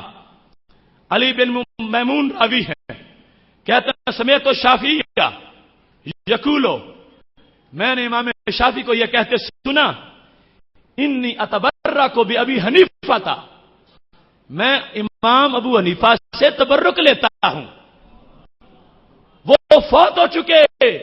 شافعی تبرک کہاں سے لیتے ہو؟ تبرک کہاں سے لیتے ہو؟ فرمانے لگے اجیو الی قبر ہی، فوت ہو گئے قبر تو ہے نا. اجیو الی قبر ہی. سوچیں وہ زبانیں جو ہمیں قبر پرست کہیں کہ اس مشروط طریقے پر قبر پر جانے پر اگر تمہیں اعتراض ہے تو پھر تاریخ اپنی اور کہیں سے ڈھونڈو جو تمہیں ڈھونڈنی چاہیے. یہ ساری تاریخ تو ہم حق پرستوں کی ہے. علی بن مامون کہتے ہیں سمیت الشافعیہ یقولو انی اتبرک بابی حنیفہ، میں امام ابو حنیفہ رحمۃ اللہ علیہ سے برکت پاتا ہوں. واجیو الی قبرہ، یعنی زائرہ، زیارت کرنے کے لیے ان کی قبر پہ جاتا ہوں. کیوں؟ کہتے ہیں اذا ارادت لی حاجہ. اب قبر پہ جانے کے مختلف مقاصد ہیں. قبر والے کے لیے فاتحہ پڑھنا یہ ہے کہ حدیث شریف میں عبرت حاصل کرنا. امام شافعی تم اکثر کیوں جاتے ہو؟ اذا ارادت لی حاجہ، جب کوئی مشکل کام ہوتا ہے. صلیت رکعتین، 2 رکعتیں امام کی قبر کے پاس پڑھتا ہوں.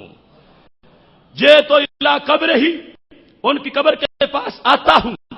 وسألت اللہ حاجہ عندہ، ان کے پاس بیٹھ کے رب سے حاجت مانگتا ہوں. فما تبعد انی حتی تقضی، ہاتھ نیچے نہیں ہوتے حاجت پوری ہو جاتی ہے. یہ امام شافعی. تبرک لیتے ہیں امام ابو حنیفہ رحمت اللہ علیہ سے، اور یہ ہے عدالت. وہ مستقل فقہ والے، چونکہ عقیدہ سنیوں والا ہے تو امام کے گستاخ نہیں ہے کہ میری اپنی فقہ ان کی اپنی فقہ، اور فقہ کا معاملہ جدا، عقیدہ ایک ہے۔ تبرک حاصل کر رہے ہیں امام شافعی حضرت امام اعظم ابو حنیفہ رحمۃ اللہ علیہ سے، اور جو کسی سے تبرک لیتا ہے خود بھی متبرک بن جاتا ہے۔ یہ حقیقت ہے ہمارے تراجم کے اندر موجود کہ حضرت امام احمد بن حنبل امام شافعی کی قمیص دھو کے پیا کرتے تھے۔ ابن حنبل مسجدوں کے نام رکھنا آسان ہے، مگر ابن حنبل کے عقیدے رکھنا مشکل ہے۔ کیوں دھویا امام شافعی کی قمیص کو ابن حنبل نے؟ کیوں پیا؟ وہ بتا رہے تھے جس شخص نے امام ابو حنیفہ سے برکت پائی ہے اس کی قمیص میں بھی برکت آئی ہے۔ جو علم کا سمندر ہے، حدیث جس کے سینے میں ہے اس کے پاس یہ برکت آئی ہے۔ اس انداز میں برکتوں کا عقیدہ وہ جو امت کا خاصہ ہے ہمیشہ کے لیے موجود رہا، اور یہ اتنے بڑے امام احمد بن حنبل جو ہیں وہ حضرت امام شافعی رحمت اللہ علیہ کی قمیص دھو کر پی کر بتا رہے ہیں کہ یہ سلسلہ وہ ہے جو حقیقت میں اسلام کی اساس بھی ہے اور اسلام کی بہار بھی ہے۔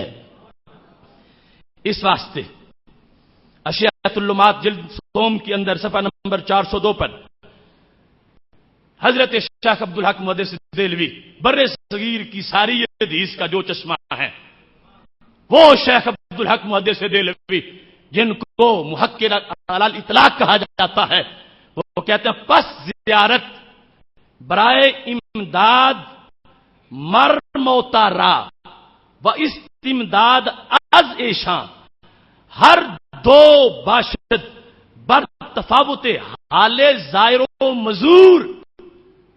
فرماتے ہیں زائر کی حالت کے مطابق اور مزور جس کی زیارت کی جا رہی ہے اس کی حالت کے مطابق دونوں کام ہو سکتے ہیں۔ کیا فرمایا؟ اس قبر والے کی مدد کی بھی جا سکتی ہے، اس سے مدد لی بھی جا سکتی ہے۔ یعنی کچھ ایسے ہوتے ہیں جو قبر والے کو مدد دینے جاتے ہیں، اور کچھ ایسے ہوتے ہیں جو قبر والے سے مدد لینا جاتے ہیں۔ تو اے امام، کیا دونوں جائز ہیں، دونوں ناجائز ہیں، یا ایک جائز ہے ایک ناجائز ہے؟ فرمانے لگے دونوں مرتبے کے مطابق جائز ہیں۔ آخری حوالہ پیش کرتے ہوئے اپنی گفتگو کو سمیٹتا ہوں۔ ابن عبد البر بہت بڑے محدث ہیں، موطا امام مالک کی ساری سندوں کے اوپر ان کا بڑا تبصرہ موجود ہے۔ ان کی کتاب الاستیاب صحابہ کرام کی فضیلت کے بارے میں ہر صحابی کا تعارف لکھا اس میں۔ جب تعارف لکھتے لکھتے حضرت ابو ایوب انصاری رضی اللہ تعالیٰ عنہ میزبان رسول علیہ السلام جو کہا کرتے تھے کہ سرکار کی طرف کھانا جاتا تھا، پلیٹ آتی تھی تو ہم وہاں سے کھاتے تھے جہاں سرکار کی انگلی لگی ہوتی تھی۔ کیوں؟ فرمایا سرکار کے ہاتھوں کا تبرک لینے کے لیے۔ وہ حضرت ابو ایوب انصاری استنبول میں ان کا وصال ہوا، اور فصیل شہر کے قریب ترکی کے ان کے مزار شریف موجود ہے۔ ابن عبد البر مالکی جن کا کی تاریخ وصال 463 ہجری ہے، انہوں نے اپنی کتاب کے اندر اس وقت جو لکھا ان کا تعارف، اب دیکھنا حضرت ابو ایوب انصاری رضی اللہ تعالیٰ عنہ کے وصال سے لے کر 464 ہجری تک عقیدہ کون سا رائج تھا۔ 463 ہجری اس میں وفات ہے ابن عبد البر کا کی، کہتے ہیں قبر ابی ایوب قرب سورہا معلوم الی الیوم، یعنی 5ویں صدی ہجری گزر رہی ہے نا جب یہ زندہ ہے، اور کچھ وقت 34 صدی ہجری کا ہے۔ کہتے آج تک حضرت ابو ایوب انصاری رضی اللہ تعالی عنہ کا مزار اپنی جگہ قائم ہے، حالانکہ حالات بدلے تھے، غیر مسلموں کا انقلاب آیا تھا، مگر پھر بھی وہ اتنے زہریلے نہیں تھے جتنے بقی کو گرانے والے زہریلے ثابت ہوئے۔ قبر ایوب کو پھر بھی ترکی کے استنبول شہر میں برقرار رکھا گیا۔ اور کیا عقیدہ تھا مسلمانوں کا؟ عقیدہ یہ تھا، اب ابن عبد البر عظیم محدث اپنی کتاب الاستیاب میں لکھتے ہیں، معظم ان کی قبر کی تعظیم کی جاتی ہے۔ پھر فرماتے ہیں یستسقون، جب بارشیں نہیں ہوتی تو قبر کے پاس آ کے بارشوں کی دعا مانگتے ہیں۔ یستسقون بھی، اس قبر کے وسیلے سے آل ترک بارش کی دعا کرتے ہیں۔ ابن عبد البر کو دعا کا فائدہ ہوتا ہے، کہتے ہیں فیسقون، جب ان کی قبر کے وسیلے سے دعا مانگی جائے بارش ہو جاتی ہے۔ یہ ابن عبد البر ہے، مالکی فقہ کے فقیہ ہے اور بہت بڑے محدث ہیں، اور قبر ہے صحابی رسول اللہ صلی اللہ علیہ وسلم کی، جن کے صحابی کے دربار سے خالی کوئی نہ جائے، ان کے دربار سے خالی کون جائے گا؟ یہ حضرت ابو ایوب انصاری رضی اللہ تعالی عنہ کی قبر پر لوگ زیارت کے لیے بھی جاتے ہیں اور مدد بھی مانگتے ہیں۔ مدد مانگتے ہیں چونکہ تین طریقے ہیں قبر پر جا کر استمداد کے۔ ایک یہ ہے کہ وہاں پر جا کے سلام کہا، فاتحہ پڑھی، دعا رب سے کی اور کہا یہ تیرے بندے ہیں مقبول، جن کے پاس میں آیا ہوا ہوں، ان کی برکت سے میری مشکل آسان کر دے۔ دوسرا کہ فاتحہ پڑھی، سلام کہا اور ان سے یہ کہا تم اللہ کے پسندیدہ ہو تو میری سفارش کر دو اللہ کے دربار میں۔ معبود بنائے بغیر وہ جو قرآن کی آیت میں ہے وہ ہے کہ وہ ان کو اللہ کے نزدیک سفارشی بناتے تھے معبود بنا کے، اور ہمارے نزدیک اگر کوئی شخص کسی ولی، کسی کتب، کسی نبی کو معبود سمجھ کے اللہ کے دربار کی سفارشی بنائے گا تو مشرک اور کٹر مشرک قرار پائے گا۔ اللہ کا فضل ہے، ایک کسی ان پڑھ سنی سے بھی پوچھ لو، وہ داتا صاحب کو معبود نہیں مانتا، معبود کا عابد اور بندہ مانتا ہے۔ یہ دوسرا طریقہ ہے۔ تیسرا کہ ڈائریکٹ ان سے کہا جائے اللہ کے ولی میں تیرے پاس آیا ہوں، مجھے اللہ سے بات کرنے کا سلیقہ نہیں آتا، مجھے اللہ سے لے کر دے۔ یہ بھی امت میں رائج رہا، مطلب یہ ہوگا ان سے مانگنا، ڈائریکٹ مجھے تو دے۔ یہ مجازن ہوا، جس طرح کے 16ویں پارے میں ہے نا، حضرت جبریل علیہ السلام حضرت مریم علیہ السلام کے پاس آ گئے، کہنے لگے انما انا رسول ربک لاہب لک غلاما زکیہ۔ انہوں نے پوچھا تو کون آ گیا ہے؟ فرمایا میں تیرے رب کا فرشتہ ہوں، تجھے بیٹا دینے میں آیا ہوں۔ اپنی طرف نسبت، حالانکہ بیٹے تو رب دیتا، اپنی طرف وہ مجاز جیسے تھا تو ایسے ہی جس کا عقیدہ یہ ہے کہ رب کے اذن کے بغیر پتا بھی نہیں ہلتا، وہ یہ سمجھتے ہوئے کہ مجازن بندے اللہ سے لے کر دے سکتے ہیں اور بندے ہی کو کہہ دیا تو سب امت کا اتفاق ہے شرک نہیں ہوگا، یہ عین اسلام ہے۔ کہا جاتا ہے شفت طبیب المریضہ، فلاں سے دوائی لی تھی میرے مرض ٹھیک ہو گیا، طبیب نے مریض کو شفا دے دی، حالانکہ قرآن تو کہتا وَإِذَا مَرِضْتُ فَهُوَ يَشْفِينِ، بیمار ہوتا ہوں تو وہی شفا دیتا، تو پھر کیوں ڈاکٹر کا نام لیتے ہیں کہ اس نے شفا دی؟ مجازن۔ اور اگر مومن ہے تو اس کہنے میں حرج کوئی نہیں، جس کا پتہ ہے، جس کا عقیدہ ہے کہ سب کچھ رب کرتا ہے، ڈاکٹر کچھ نہیں کر سکتا، تو مجازن کہہ دیا تو اس کو مومن سمجھا جائے گا۔ ایسے ہی یہ تیسرا طریقہ بھی ہے، اور آج تک امت میں اسی طرح موجود ہے کہ جو ان کو سمجھتے ہیں ڈائریکٹ بھی مانگنے کا انداز اختیار کرتے، وہ جانتے ہیں اپنے طور پر کچھ نہیں کر سکتے، رب کہے تو بہت کچھ کر سکتے ہیں. لیکن محتاط طریقہ سب سے پہلا طریقہ ہے جو میں نے یہ 3 طریقے بیان کی، اس کے مطابق جو ہے وہ حاضری کا اہتمام ہونا چاہیے. اب یہاں پر بارش اس قبر کے صدقے مانگی گی. آج بولتے ہیں یہ صدقہ لفظ کہاں سے آیا، یہ وسیلہ کہاں سے آیا.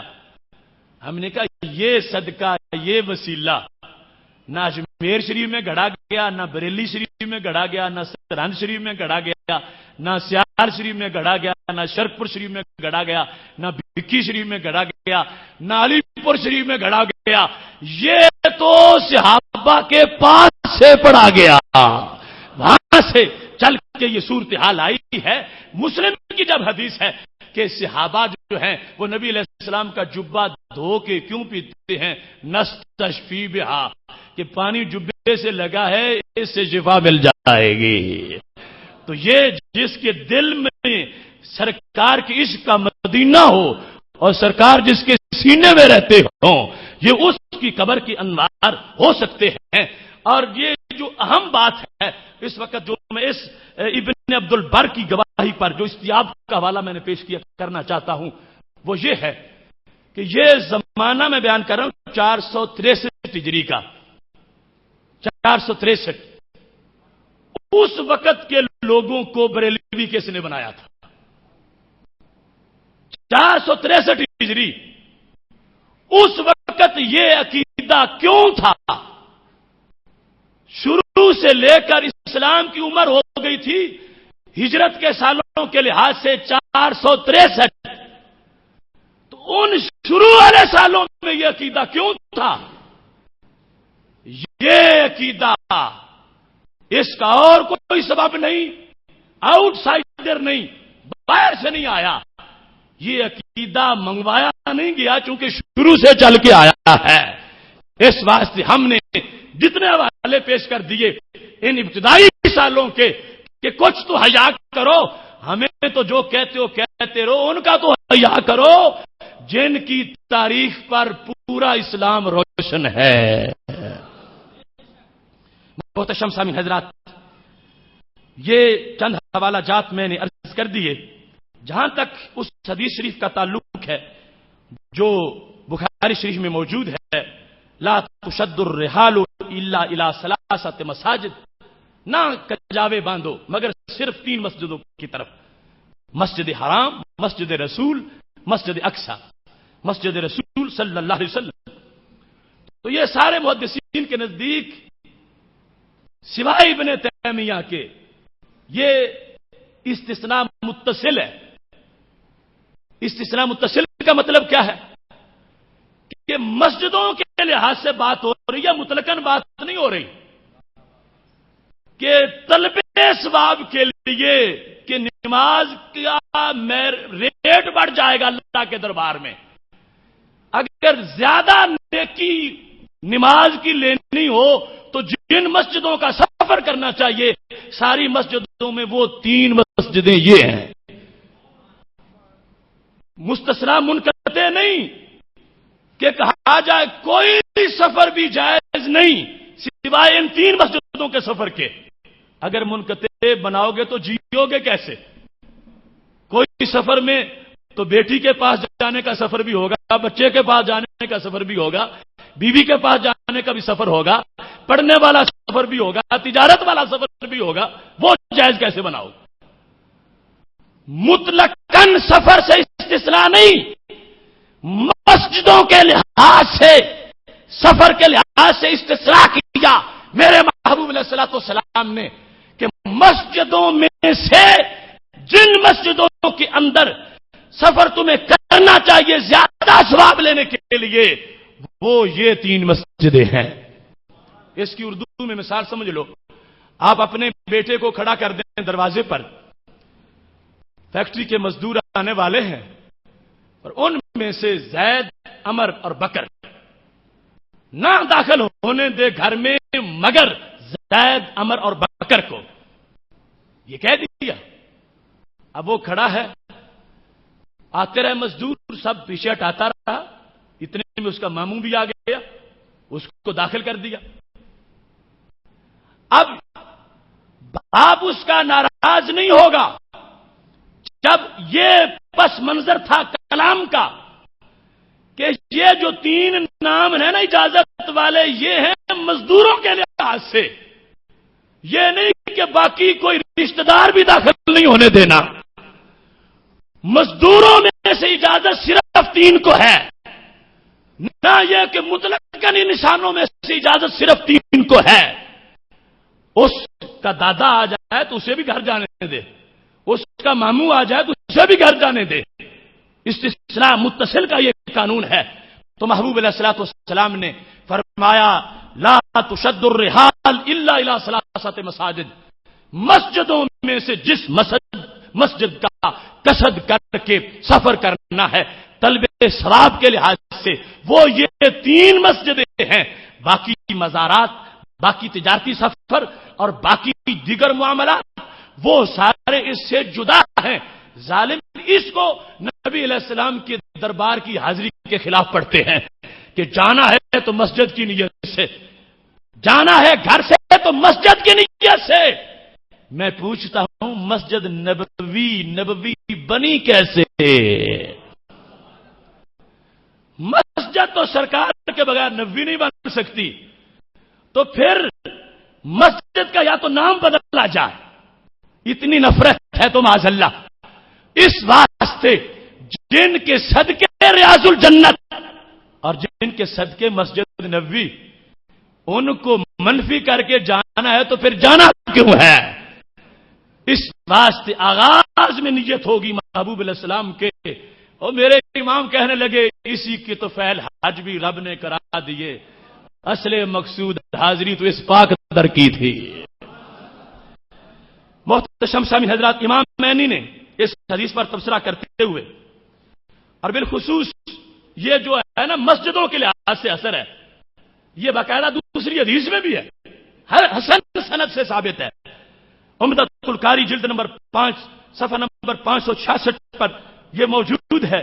قال رسول اللہ صلی اللہ علیہ وسلم لا ينبغي للمطیع ان يشد رحاله الى مسجد يبتغي فی صلاة غیر المسجد الحرام والمسجد الاقصی ومسجد هذا. اس حدیث کا جو معنی ہم نے بیان کیا وہ دوسری حدیث میں موجود ہے جو سند کے لحاظ سے حسن ہے. میرے نبی علیہ السلام نے فرمایا مسجدوں میں سے کسی مسجد کی طرف سوائے ان 3 مسجدوں کے سفر نہ کیا جائے.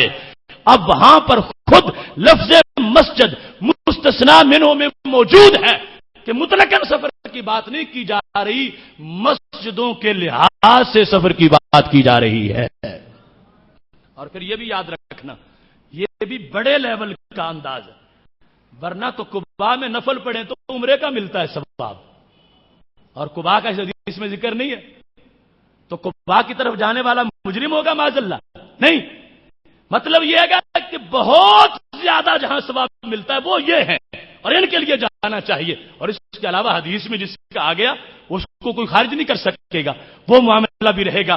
اس واسطے امام بدر الدین عینی نے عمدۃ القاری میں یہ لکھا اما قصد غیر المساجد من الرحلة في طلب العلم وفي التجارة والتنزه وزيارة الصالحين والمشاهد وزيارة الأخوان ونحو ذلك فليس داخلا في النهي.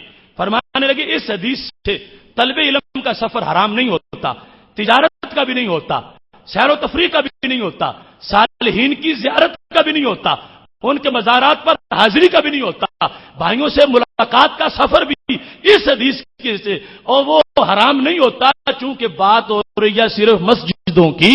اور مسجدوں کے لحاظ سے مسند امام احمد کے اندر امام احمد نے وہ حدیث بتا دی کہ فرمایا یہ محبوب علیہ الصلوۃ والسلام کا اپنا فرمان ہے, جس کو حضرت ابو سعید خدری رضی اللہ تعالیٰ عنہ روایت کرتے ہیں کہ مسجد کا ذکر کیا پہلے نبی علیہ السلام نے کہ مسجدوں میں سے جن کے لیے طلب ثواب کی نیت سے سفر کرنا چاہیے بھرپور انداز میں، وہ یہ 3 مسجدیں ہیں۔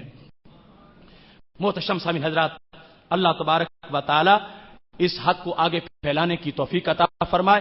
وآخر دعوانا ان الحمد للہ رب العالمین۔